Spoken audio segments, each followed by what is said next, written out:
Müzakerelerin halen sürdüğünü biliyoruz. Çerçeve yasanın da bu hafta meclise gelmesi bekleniyor. Bu yönde bir beklenti hali de devam ediyor. Başka tarihlerin de verildiği belirtiliyor ama son durum nedir, senden dinleyelim. Evet İbrahim, aslında geldiğimiz hafta taslağın meclise gelip aslında geçeceği bir hafta olacaktı. Lakin müzakerelerin devam etmesiyle beraber bu taslağın meclise gelmesi, yine siyasi partilere gelmesi süresi biraz daha uzamış oldu. Özellikle bu hafta içerisinde biliyorsun bugün Salı, bugün komisyona geleceğini de söylemiştik daha önce. Ancak bu müzakere ve mutabakat sürecinin devam etmesiyle beraber bu da gerçekleşmedi, ancak son rötuşlar diyebiliriz. Yani son değerlendirmeler, son toplantılar, çerçeve yasa öncesi son artık görüşmeler yapılıyor diyebiliriz. Özellikle bu anlamda taslağın şekillenmesi ve somutlaşması açısından zaten bazı bilgiler de az önce Azadiye Velat'ın haberinde de yer alıyordu. Bazı bilgiler de açığa çıkmaya başladı ve bu minvalde yasayı yavaş yavaş somut haliyle de görmüş olacağız bu müzakere sürecinde. Bizler yasanın meclise geleceği tarihe ilişkin ya da takvimine ilişkin elbette bazı tartışmaları öğrendik. Yani bazı bilgiler var. Evet. İşte Cuma günü geleceği de söyleniyor. Pazartesi geleceği de söyleniliyor meclis kulislerinde. Ama şuraya işaret etmek önemli İbrahim. Biliyorsun AKP sözcüsü Ömer Çelik bir açıklama yaptı ve bu açıklamada dedi ki sizin kafanızdaki takvimden erken de gelebilir dedi. Evet. Oradaki bir gazetecinin bir haftalık bir süreden bahsetmesi üzerine bunu söyledi. Dolayısıyla aslında müzakere sürecinin artık son aşaması. Yani bizim de öğrendiğimiz kadarıyla özellikle yasanın uygulama aşamasına ilişkin bazı konuların tartışıldığı söyleniyor. Bu bazı konulara ilişkin müzakerenin ve mutabakata varılması gerektiğine dair bazı tartışmalar vardı. Bunlar üzerine görüşmeler yapılıyor. Yine yasanın diline ilişkin de şunu da belirtmek gerekir. Evet. Yasada kullanılan ifadeler ve diline ilişkin de bazı görüş alışverişlerinin yapıldığını biliyoruz. Ve bu şekilde hem yasa somutlaşmış olacak hem de yasa çıkmadan önce uygulama aşamasına dair tartışmaların yürütülmesi aslında çıktıktan sonraki süreci de biraz daha belki de kolaylaştıracak diyebiliriz bu tartışmalarla beraber. Elbette yapılan tartışmalara biraz da yasanın içeriğine değinmek gerekir. Özellikle Azadiye Velat'ın paylaştığı haber biraz daha kamuoyunu netleştirdi, aydınlattı diyebiliriz. Evet. İbrahim. Özellikle yasa taslağının mutabık kalındığı yasa üzerinde söylenmesi çok önemliydi. Yine yasanın kapsamının dar tutulmadığı aslında ifade ediliyor. Kapsamda yine Kürt Halk Önderi Abdullah Öcalan, yine Kürt Özgürlük Hareketi üyeleri, yöneticileri ve yine bunun yanı sıra işte Kürt Özgürlük Hareketi'nin ittifakları da dahil olmak üzere birçok kesimin yasa kapsamında olacağı söyleniyor bu habere göre, özellikle Azadiye Velat'ın bu haberine göre. Ve burada şuna dikkat çekiliyor. Bu yasa gelecek ancak aşamalı bir şekilde uygulanacak. Yani biz bu kapsam içerisinde olan herkes için bir anda uygulanabilecek bir yasadan bahsetmiyoruz. Aşama aşama uygulanacak bir yasadan bahsediyoruz. Bunun için bir süreden de bahsediliyordu. Dolayısıyla kategorize edilme yerine aşamalandırma yapıldı diyebiliriz. Bu ifade kullanılabilir bu haberin içeriğine göre baktığımızda.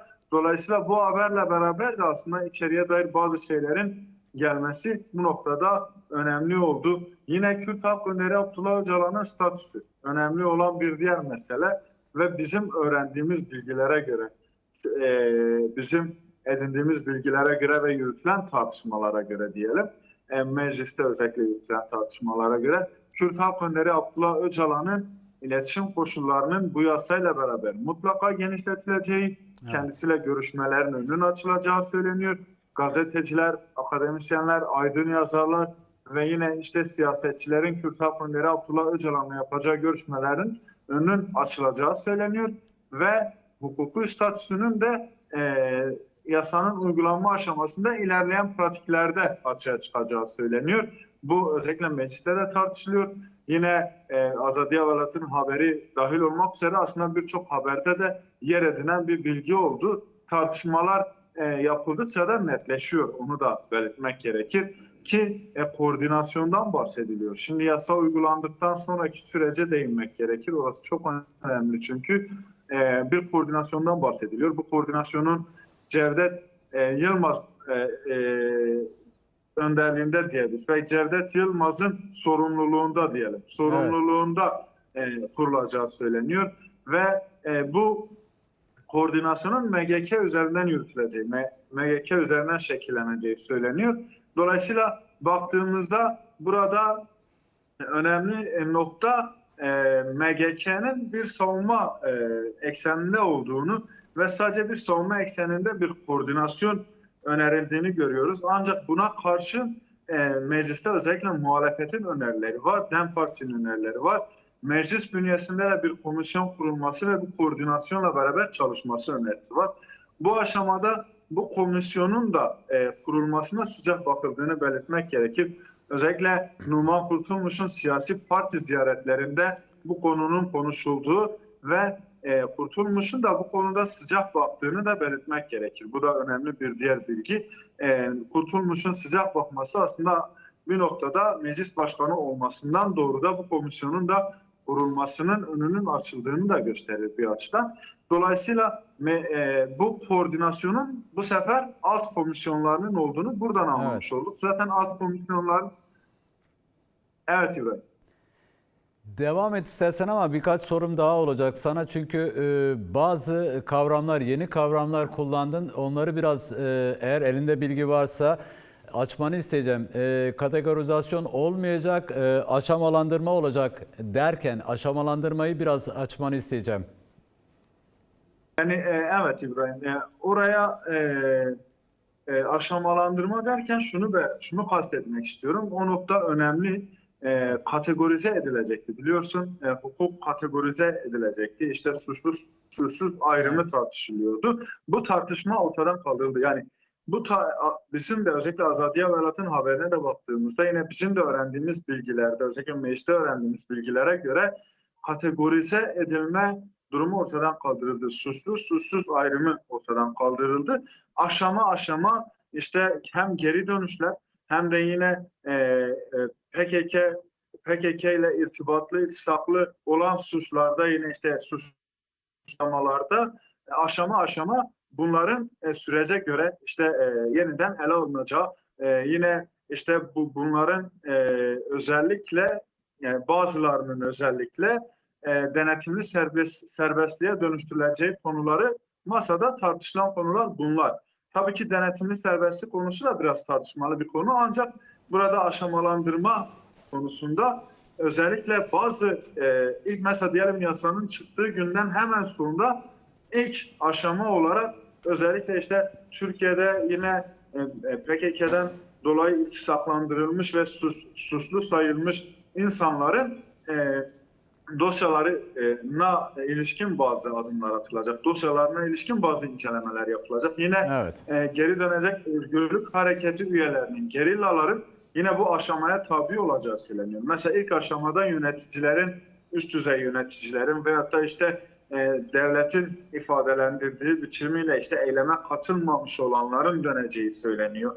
Böyle bir aşamadan bahsediyoruz. Ve bu aşama işte ilk eyleme katılmamış olanlar veyahut da herhangi bir işte şiddet eylemi diyor. Devlet bunu böyle ifade ediyor.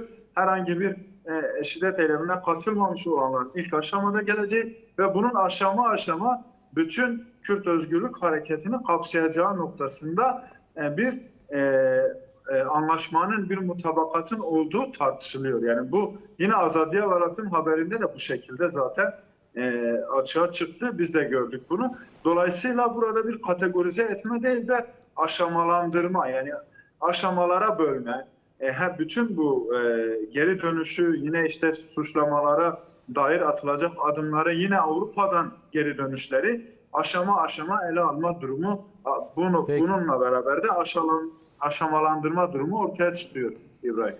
Peki Ömer, şimdi biraz önce bilgileri aktarırken müzakerelerin sürdüğü yönünde değerlendirmelerini aldık. Şimdi dün de MYK toplantısı, AKP'nin MYK toplantısı vardı ve o toplantının da konuşulan bazı şeyler bugün sabah saatlerinde basına yansıdı ve Cumhurbaşkanı Erdoğan'ın bu süreci, yani bu çerçeve yasa sürecini Temmuz bitmeden Temmuz'un sonuna kadar bitirilmesi gerektiği yönünde talimat verdi. İşte kurmaylarına talimat verdiği yönünde.